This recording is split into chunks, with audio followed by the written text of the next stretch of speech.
Today, we're going to talk about something that sounds, well, a little backwards. We're going to explore the idea that real, true power doesn't come from grabbing control, but from letting it go. Let's dive right in. You know this feeling, right? That little voice in your head that just won't shut up. It's the constant weight of having to choose, to fix, to manage every little thing. It is absolutely exhausting. And that feeling, that's really the starting point for everything we're talking about today. And this leads us to something called the power paradox. It's this fascinating kind of tricky concept that the more we desperately try to grip the steering wheel of life, the more we actually get in our own way. I mean, think about it. On one hand, you've got this frantic attempt to control everything. You're worrying, you're overanalyzing, you're trying to force things to happen. It's just a recipe for anxiety and so much wasted energy. But then there's the other side, trust, where you kind of have a partnership with the way things are. You let go, and you let things unfold naturally. The philosopher Alan Watts put it perfectly. He said, "The more you relinquish power, trust others, the more powerful you become." See, this isn't about being weak or passive. It's about tapping into a totally different kind of power, one that doesn't keep you up at night stressing over every single detail. To really get what this means, I want to tell you a quick story. It's pretty simple, but it gets right to the heart of our obsession with being in control. So there's this farmer, and he hires a new worker. And this guy, he's an absolute beast. The first day, he chops a mountain of wood, more than anyone's ever seen. The next day, he goes and mends every single fence on the farm. Anything physical, he's unstoppable. The farmer is just blown away, but he's running out of stuff for the guy to do. So he takes him down into the cellar where there's this huge pile of potatoes. He says, "Okay, your job today is easy. Just sort these into 3 piles. Good ones for sale, ones for seed, and the bad ones to throw out." Well, at the end of the day, the amazing worker comes up and quits. The farmer is baffled. He's like, "I'll give you a raise, whatever you want." But the worker just shakes his head and says, "Look, chopping wood, that's fine. Mending fences, no problem. But this potato thing, it's just decision after decision after decision." And that's the whole point, isn't it? It wasn't the work that wore him out, it was the mental gymnastics. The stress of making choices comes from this impossible task we give ourselves, to process an infinite amount of information to find the perfect answer. But you can never know everything. And trying to, well, that's what leads to total paralysis. So, if that's the problem, then what's the answer? Well, it's not about trying to make better decisions. It's about a complete shift in how you see things.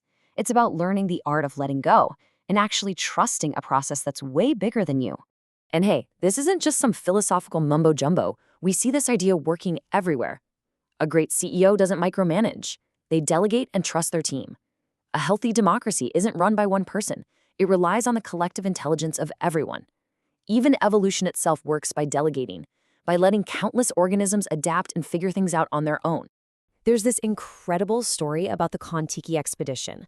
This explorer built a super simple raft, put it in the ocean, and basically just trusted the currents and the wind to take him where he needed to go. And what he found was that nature actually started to help him. The wood got wet and swelled, making the ropes tighter. Flying fish would literally jump onto his deck for breakfast. By letting go of control, he synced up with the flow. What he tapped into is a principle called synergy. It's basically the hidden intelligence of a really complex system.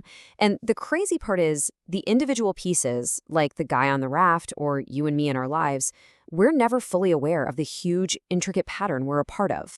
Okay, so let's go a little deeper now. This idea of trusting a bigger pattern takes us to a really profound place. It's where letting go becomes something more like the wisdom of just admitting you don't have all the answers.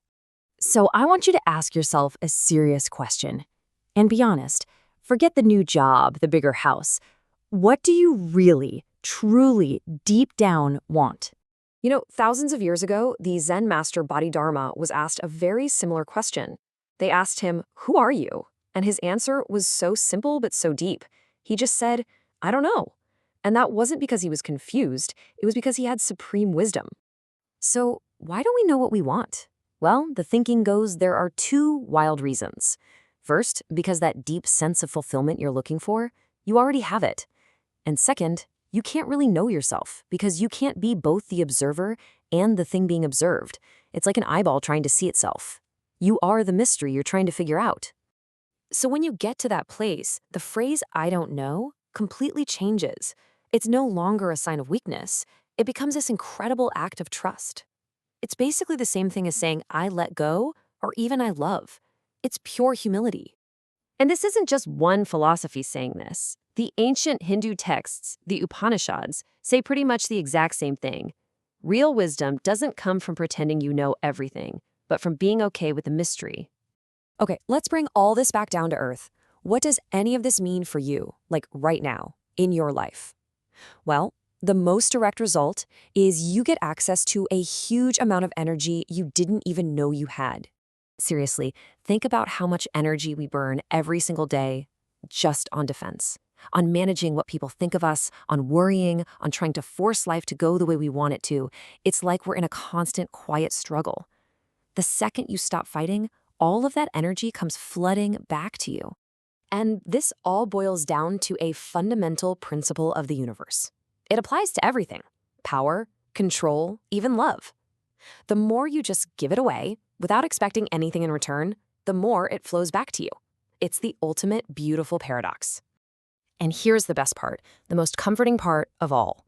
You don't even have to try to let go. You don't have to struggle, because the universe is already in a state of letting go. Everything is changing all the time. There was never anything solid to hold on to in the first place. So I'll just leave you with this one last thought to chew on. If the universe is already taking care of things, and there was never anything to grip onto anyway, what do you think would happen if you just stopped trying to hold on?